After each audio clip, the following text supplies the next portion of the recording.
Kasus operasi tangkap tangan atau OTT yang melibatkan beberapa pasangan calon pada pilkada serentak terjadi di sejumlah wilayah.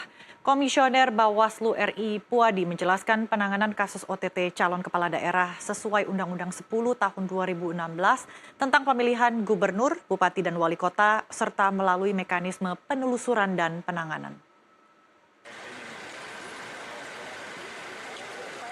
Komisioner Bawaslu RI Puadi mengatakan penelusuran untuk menguatkan hasil temuan dan bukti-bukti dan penanganan dalam hal kasus OTT ini, yakni menjanjikan, meyakinkan kepada pemilih terkait politik uang, seperti serangan fajar maupun pembagian sembako. Jika dalam proses kajian itu terbukti, maka masuk ke ruang pidana. Namun saat ini masih dalam tahap penanganan pelanggaran sehingga membutuhkan waktu 5 hari. Puadi mencontohkan salah satunya di Mimika, di mana barang bukti uang tunai hingga miliaran rupiah itu masih dalam penelusuran untuk menguatkan bukti.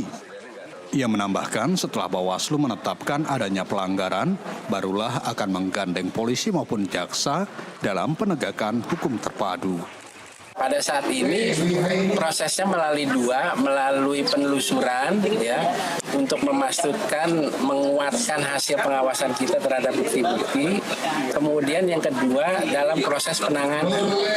Jadi penanganan dalam konteks OTT tersebut untuk memastikan apakah OTT tersebut ada hal yang berkaitan tentang satu menjanjikan, yang kedua adalah meyakinkan kepada pemilih berkaitan tentang politik uang.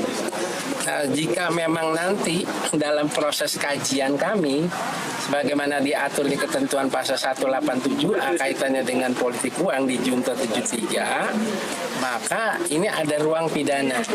Nah, proses ini masih dalam proses penanganan pelanggaran, sehingga kita membutuhkan waktu 3 hari ke depan dan membutuhkan juga waktu keterangan tambahan 2 hari, jadi 5 hari. Setelah itu nanti kita akan sampaikan apakah proses ini lanjut di proses penyidikan ya, sehingga nanti mengingat kita dalam proses pengumpulan bukti-bukti yang ada dalam proses OTT tersebut. Diberitakan sebelumnya, operasi tangkap tangan digelar di berbagai wilayah seperti Bengkulu, Pasuruan, Sumatera Utara, dan Mimika. Dari Jakarta, Rama Rahanu, Jurnalis NTV melaporkan.